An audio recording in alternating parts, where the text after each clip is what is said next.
Hi guys, இன்னைக்கு நம்ம 2020 release ஆன சைலண்ட் ஹவுஸ் அப்படின்ற ஒரு த்ரில்லர் மூவி தான் பார்க்க போறோம். இந்த படத்தோட ஒன்லைன் என்னன்னா, ஹீரோயின் அவங்க அப்பா பெரும் ஒரு வீட்டுல தங்கிட்டு இருக்காங்க. இப்போ இருக்கிற வீட்டை விற்கணும்னு சொல்லி அதுக்கான வேலையை பண்ணிட்டு இருக்காங்க. இப்போ அந்த வீட்டுக்குள்ள ஒரு கொலையாளி அவன் அவங்க அப்பாவை கொலை பண்ணிடுறான். ஹீரோனையும் கொலை பண்ண முயற்சி பண்றான். அவகிட்ட இருந்து ஹீரோனி அந்த வீட்டை விட்டு தப்பிக்கிற அந்த திக் நிமிடங்கள். கடைசியில அந்த வீட்டை விட்டு ஹீரோனி தப்பிச்சாங்களா, இந்த கொலையை பண்றவன் யார் அப்படின்னு சொல்லி படத்தோட எண்டுல வித்தியாசமான ட்விஸ்டை வச்சு சூப்பரா முடிச்சிருப்பாங்க. சோ இப்போ அவங்க கதைக்குள்ள போனா நீங்க பாத்துருக்குது வாய்ஸ் மியூசியம். ஸோ மறக்காம சப்ஸ்கிரைப் பண்ணுங்க அண்ட் பெல் ஐகானை கிளிக் பண்ணுங்க. படத்தோட ஸ்டார்டிங்ல ஹீரோயினா காமிக்கிறாங்க. அவங்க ஒரு ஏரி பக்கத்துல சைலண்டா உட்காந்துட்டு இருக்காங்க. இப்போ அவங்க வீட்டுக்கு நடந்து வராங்க. அவங்க அப்பாவும் இங்க பாருமா, உனக்கு பிடிச்ச ஒரு கேக் வாங்கிட்டு வந்திருக்கேன், சரிப்பா இப்ப வீட்டுக்கு போலாம் அப்படின்னு சொல்லிட்டு திங்ஸ் எல்லாம் வாங்கிட்டு உள்ள போறாங்க. போற நேரத்துல அவங்க அப்பா, நான் பார்த்தேன் நீ FB-ல ஒரு பையனுக்கு கூட சாட் பண்ணிட்டு இருக்க, எனக்கு தெரிஞ்ச அவன் உனக்கு கேட்ட பையன் கிடையாதுமா அப்படின்னு சொல்லிட்டு பேசிட்டே உள்ள போறாரு. உள்ள போகும்போது அவங்க அப்பாவோட தம்பியும் இருப்பாங்க. அவங்களும் இந்த வீட்டுலதான் வேலை பார்த்துக்கிட்டு இருப்பாங்க. வாங்க உள்ளன்னு சொல்லிட்டு வீட்டுக்குள்ள வேலை பார்த்துக்கிட்டே இருப்பாங்க. ஏன்னா இப்ப இருக்கிற இந்த வீட்டை அவங்க விற்க போறேன்னு ஐடியா இருப்பாங்க. சோ வீட்டுல இருக்கிற சின்ன சின்ன பொருட்கள் எல்லாத்தையும் செட் பண்ணி வச்சுட்டு பொருட்கள் எல்லாம் பேக் பண்ணிட்டு இருப்பாங்க. இந்த வீடை விட காலி பண்ண போறதுனால கரண்ட் கட்டும் பண்ணிருப்பாங்க. சோ அங்க இருக்கிற லைட்டை வச்சுதான் எல்லாத்தையும் சரி பண்ணிட்டு இருப்பாங்க. இப்ப அவங்க அங்குளும், நான் ஒரு இடத்த பார்த்தவா உனக்கு காமிக்கணும்னு சொல்லி இரணியோட அப்பா கூட்டிட்டு போறாங்க. அந்த இடத்துல ஒரு சின்ன ஓட்டா இருக்கும். அந்த ஓட்டையை பார்த்த உடனே இப்படி ஓட்டையா இருக்கு, இந்த வீட்டை விற்கிறது கஷ்டம்ப்பா அப்படின்னும் போது, நீ ஒன்னும் கவலைப்படாத, இன்சூரன்ஸ் எல்லாம் இருக்கு, இதை மட்டும் நம்ம எப்படி சரி பண்ணிடலாம் சொல்லி அவங்க அங்குளும் போறதுக்கு முன்னாடி ஈரணியை பாக்குறாரு. ஈரணியை பார்த்த உடனே நீ ஓகே தானா, எல்லாமே நல்லா தானே இருக்கு, ஏன் அப்செட்டா இருக்கேன் போது, அதெல்லாம் ஒண்ணு இல்ல நான் ஓகே தான் போது அவங்க அப்பாவும் நீங்க இருக்க வேணா நீ உள்ள போயிருமா அப்படின்னும் போது ஈரணி உள்ள வேலை பார்த்துட்டே இருக்கும்போது இப்போ காலிங் சவுண்ட் கேட்கும். வெளியே வந்து பார்த்தா ஒரு பொண்ணு நின்றுட்டு இருப்பா.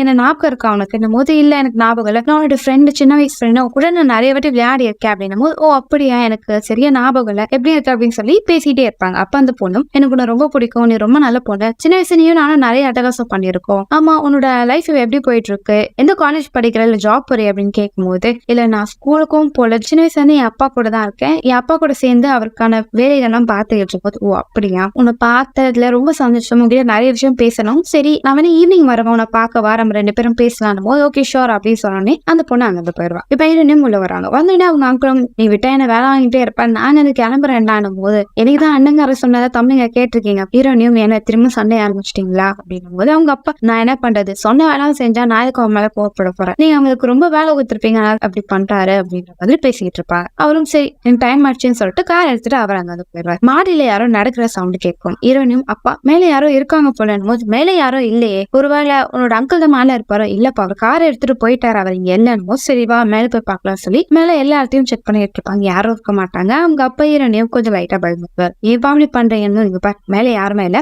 இப்ப அந்த பெட்ரூம்ல சில போட்டோஸ் எல்லாம் இருக்கும். அதை பார்த்தோன்னே அவங்க அப்பா அந்த போட்டோஸ் வேகமா எடுத்து பாக்கெட்டுக்குள்ள வச்சிடறாரு. இதை பார்த்த ஹீரோனியும், என்ன போட்டோ பாதுன்னும் போது, அதெல்லாம் ஒண்ணு இல்ல, இந்த வீட்டை நம்ம விற்க போறோம்ல அதுக்கான போட்டோஸ் தான் இது, அங்கிள் அப்படியே இங்க வச்சுட்டு போயிட்டாரு, நான் அதுல எடுத்துக்கிறேன் அப்படின்னு சொல்லி பாக்கெட்ல அவங்க அப்பா வச்சுப்பாரு. உன்னோட ரூம்ல உன திங்ஸ் நிறைய அப்படியே போட்டு வச்சிருக்க, அதெல்லாம் பேக் பண்ணு, நம்ம இங்க இருந்து கிளம்பணும்ல, நான் இங்க போறேன் அப்படின்னு சொல்லிட்டு அவங்க அப்பா போயிடுறாரு. இரண்டு திங்ஸ் எல்லாம் பேக் பண்ணிட்டே இருக்கும்போது அவங்க கிட்ட ஒரு எம்டி பாக்ஸ் இருக்கும். ஆனா அதோட கீ அவங்க கிட்ட இருக்காது. அதெல்லாம் எடுத்து வச்சுட்டே இருக்கும்போது இப்போ திரும்பவும் மேலே யாரும் நடக்கிற மாதிரி சவுண்ட் கேட்குது. ஹீரோனியும், அப்பா நான் சொன்ன மாதிரி திங்ஸ் எல்லாம் பேக் பண்ணிட்டேன், பேக் பண்ணிட்டேன்ப்பா அப்படின்னு சொல்லிட்டு இருப்பா. இப்போ டமால்னு ஒரு பெரிய சவுண்ட் கேட்கும். ஹீரோனியும் பயந்து போயிருவாங்க. கீழே இறங்கி வருவாங்க. வந்து பார்த்தா அந்த இடத்துல யாரோ நிக்கிற மாதிரி அவங்களுக்கு ஒரு தெரியும். வீட்டுக்குள்ள இருக்குது ஆபத்துன்னு சொல்லி வீட்டோட மெயின் கதவை ஓபன் பண்ண பாப்பாங்க. ஆனா அந்த கீ அவங்க அப்பாட்ட இருக்கும். சரி பின் கதவு வழியா போயிடலான்னு பாப்பாங்க, அதுவும் லாக் ஆயிருக்கும். ஐயோ இப்ப என்ன பண்றது அப்படின்னு சொல்லி அவங்க பதட்டத்துல அந்த இடத்துல தேடிட்டே இருக்கும்போது இப்போ அந்த இடத்துல யாரும் நடந்து வர சவுண்ட் கேட்கும். ஹீரோயின் அங்க இந்த டேபிள்குள்ள மறைஞ்சுப்பாங்க. கொஞ்ச நேரம் கழிச்சுட்டு அங்க வந்த ஆளும் பொருட்களை எடுத்துட்டு அந்த இடத்த விட்டு போயிருவான். ஹீரோனியும் அவன் போயிட்டான்னு பார்த்தா இப்போ அவன் ஹீரோனியோட காலை பிடிச்சி தண்ணி நிற்கிறான். அவனை எட்டி விட்டுட்டு ஹீரோனி வேகமா அவளோட ரூமுக்குள்ள போய் கதவை லாக் பண்ணிடுறாங்க. இப்போ அங்க வந்து ஒரு டோர் லைட் ஓப்பன் ஆகுற மாதிரி தெரியுது. என்னவா இருக்கும் சொல்லி ஓபன் பண்ணி பார்த்தா ஒரு ஆள் ஹீரோனி மேல டொப்புன்னு விழுவாரு. பார்த்தா அது அவங்க அப்பா தான். அவங்க அப்பாவை அங்க வந்து கில்லர் பயங்கரமா முகத்துல அடிச்சிருப்பா. அவங்க அப்பா சுயநினைவு இல்லாம கீழே விழுந்து கிடப்பாரு. அதை பார்த்தோன்னே ஹீரோனி கத்திரி அழக ஆரம்பிப்பா. அவங்க அப்பா பாக்கெட்ல ஏதாவது கீ இருக்கான்னு செக் பண்ணுவா. ஒரே ஒரு கீ இருக்கும். அப்ப நீ ஒன்னும் கவலைப்படாதா, நான் ஹெல்ப்க்கு யாராவது கூட்டிட்டு வரேன், நீ இங்கே இரு அப்படின்னு சொல்லிட்டு கீழே பொறுமையா நடந்து போறான். இப்போ அங்க யாரும் நடந்து போறவா சவுண்ட் கேக்குது. அங்க இருக்கிற கில்லர் கிட்ட மாட்டக்கூடாதுன்னு பொறுமையா நடந்து போறா. கிச்சனுக்குள்ள போறான். அங்க இருந்து அந்த கதவை ஓபன் பண்ண முயற்சி பண்றாங்கன்னா அவகிட்ட இருக்கிற அந்த கீக்கான பூட்டு அது கிடையாது. இப்ப திடீர்னு அங்க யாரோ வரமா சவுண்ட் கேக்குது. கையில இந்த டார்ச் லைட் எடுத்துட்டு அங்க இருந்து பொறுமையா நடந்து போறான். அப்படி பொறுமையா நடந்து போகும்போது அங்க அந்த கண்ணாடியோட ரிஃப்ளெக்ஷன் பார்த்து அவளே பயந்துறா. இப்ப நடந்து போயிட்டே இருக்கா. பேஸ்மெண்ட்ல ஒரு வழி இருக்கு, அந்த வழியா நம்ம தப்பிச்சிடலாம், அங்கேயே ஒரு பூட்டு இருக்கும், அதுக்கான சாவி இதுவா தான் இருக்கும்னு சொல்லிட்டு பேஸ்மெண்ட்டுக்கு பொறுமையா நடந்து போவான். அப்படி நடந்து போயிட்டே இருக்குமா அந்த இடம் ரொம்ப இருட்டா இருக்கும். இப்போ பேஸ்மெண்ட்ல அந்த கில்லர் இருப்பான் கையில லைட்டோட. அவங்க மாட்டக்கூடாதுன்னு சொல்லி அவன் மறைஞ்சிருப்பா.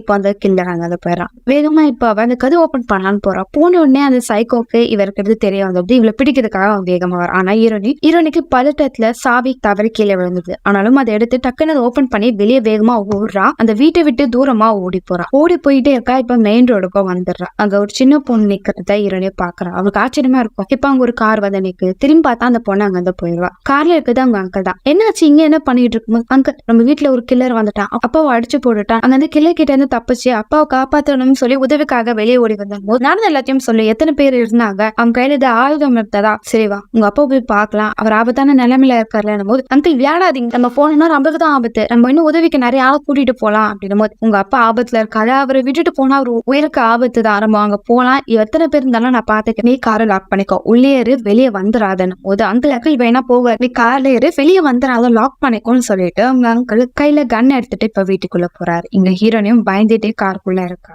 இப்ப காரோட பேக் சைட்ல யாரோ நிக்கிற மாதிரி அவளுக்கு தெரியுது. திரும்பி பாக்குறா, ஒண்ணும் இல்லை. இப்போ அந்த பின்னாடி டோர் தானா ஓப்பன் ஆகுது. ஹீரோனி அந்த கண்ணாடி வழியா பார்த்தா ஒரு ஆள் நிக்கிற மாதிரி தெரியுது. பயந்துட்டு காரை விட்டு வேகமா இறங்கி வீட்டுக்குள்ள ஓடி போய் கதவை லாக் பண்ணிடுறா. பொறுமையா நடத்து போறா. போகும்போது இப்ப டக்குன்னு ஒரு ஹீரோனோட கழுத்துலயே கத்தி வைக்கிறாங்க. பார்த்தவங்க அங்கிள் தான். ஏன் நீங்க வரல, நான் காருக்குள்ளதானே உன்னை இருக்க சொன்னேன் போது, அங்கிள் காருக்குள்ளேயே அந்த கில்லர் வந்துட்டான், அதான் பயந்து உள்ள ஓடி வந்துட்டேன் போது, எங்க அவன் காருக்குள்ளயா இருக்கான், சரிவா அவன் யாருன்னு பாக்கலாம் அப்படின்னு சொல்லிட்டு அவர் வேகமா வெளியே போக பாக்குறா. ஆனா ஹீரோனி வேண்டாம் நம்ம வெளியே போவேனா அது ஆபத்தாகும், நம்ம போலீஸ்க்கு இன்ஃபார்ம் பண்ணிடலாம் அங்கிள் அப்படின்னு போது அவ பயந்துட்டே இருப்பா. இதை பார்த்து அவங்க அங்கிளும் சரி ஓகே பயப்படாது, இப்போ அப்பா எங்க இருக்காரு அவரை பாக்கலாம், நீ அவர் எங்க பார்த்தா அப்படின்னு சொல்லி மாடிக்கு கூட்டிட்டு போயிட்டு இருக்காங்க. மாடியில போய் ஹீரோனோட ரூம்குள்ள பார்த்தா அங்க ஃபுல்லா ரத்தமா இருக்கும். ஆனா அவங்க அப்பாவோட உடல் அங்க இருக்காது. அப்பாக்கு என்னாச்சு, ஒருவேளை அவருக்கு சரியான பிறகு எழுந்து போயிட்டாரா, இல்ல இங்கதான் அவர் விழுந்து கலந்தாரா, உனக்கு ஞாபகம் இருக்கா அப்படின்னு ஹீரோனி கிட்ட கேட்கும்போது, என் அப்பா இங்கதான் பார்த்து அவர் இங்கதான் எங்கேயாவது நடந்து போயிருப்பாரு, வா நம்ம போய் தேடலாம் அப்படின்னு சொல்லி அவன் நடந்து போயிட்டு இருப்பான். இப்ப அவங்க அங்கிள் ஒரு ரூமா செக் பண்ணிட்டே இருக்கும்போது கீழே போட்டோஸ் இருக்கும். அந்த போட்டோ எடுத்து ஒரு பாக்கெட்ல வச்சுப்பாரு. ஹீரோனும் என்னது அங்கிள் அப்படின்னு போது, ஒண்ணு இல்ல இது வெறும் குப்பை தான், நான் அதை கீழே போட்டுறேன் அப்படின்னு சொல்லி அவர் மறைச்சிருவாரு. இப்ப திடீர்னு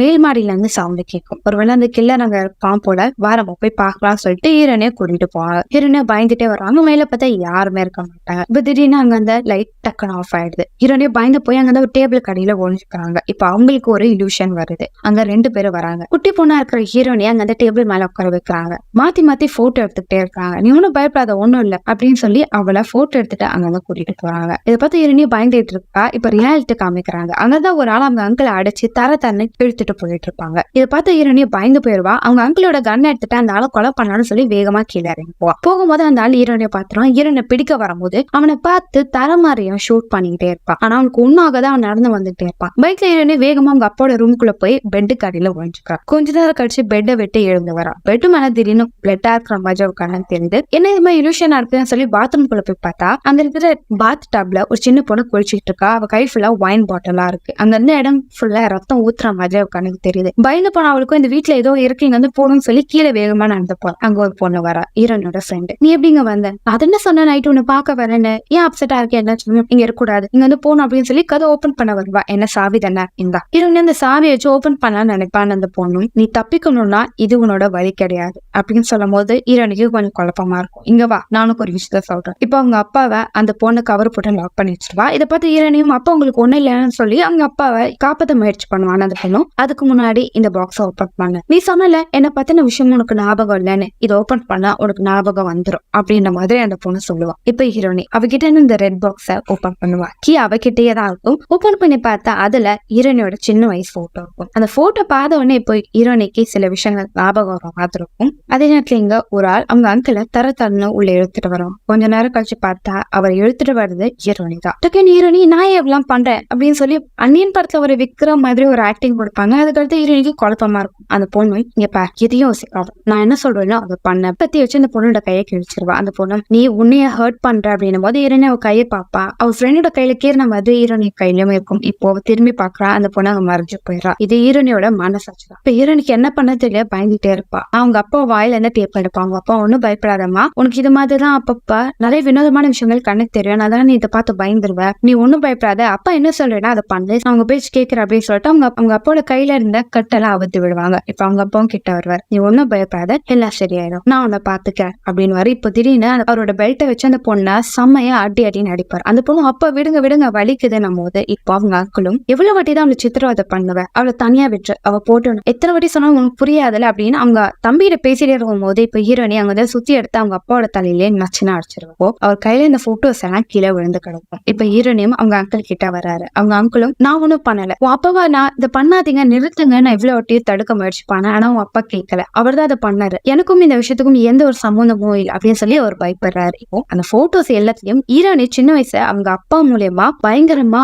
காயப்பட்டிருக்க அவங்க அப்பாவில சித்திரவதை பண்ணுவார். பண்ண அந்த விஷயத்த எல்லாத்தையும் போட்டோ எடுத்து வச்சிருப்பாரு. இப்பதான் ஹீரோனிக்கு எல்லா உண்மையும் ஞாபகம் வருது. அவங்களுக்கு பழைய விஷயங்கள் அதிகமா மறந்து போயிடுச்சு. எதனால அவங்க அப்பா பண்ண டார்ச்சர்னாலையும் பிசிக்கலாவும் மென்டலாவும் அவங்க ரொம்ப ஸ்ட்ரெஸ்ல இருந்தனால பழைய விஷயம் எனக்கு மறந்து போச்சு. ரொம்ப ஸ்ட்ரெஸ் ஆன ஹீரோனி ஒரு ஸ்டேஜுக்கு மேல தன்னை அறியாமலே அவங்க அப்பாவையும் அவங்க அங்கிளையும் தாக்க முயற்சி பண்ணியிருக்கா. ஆனா இது இவதான் பண்ணன்றது கான்சியஸே இல்லாம இது பண்ணியிருக்கா. இப்ப அவளுக்கு எல்லா உண்மையும் தெரிஞ்சனாலே அந்த வீட்டை விட்டு போய் ஹீரோனி வெளியே போறா. இதோட இந்த படத்தை முடிக்கிறாங்க. சோ அவ்வளவுதான் படம். உங்களுக்கு பிடிச்சிருக்கும்னு நினைக்கிறேன். அடுத்த ஒரு வித்தியாசமான படத்தை நான் உங்களை சந்திக்க வரேன். Until then, bye bye.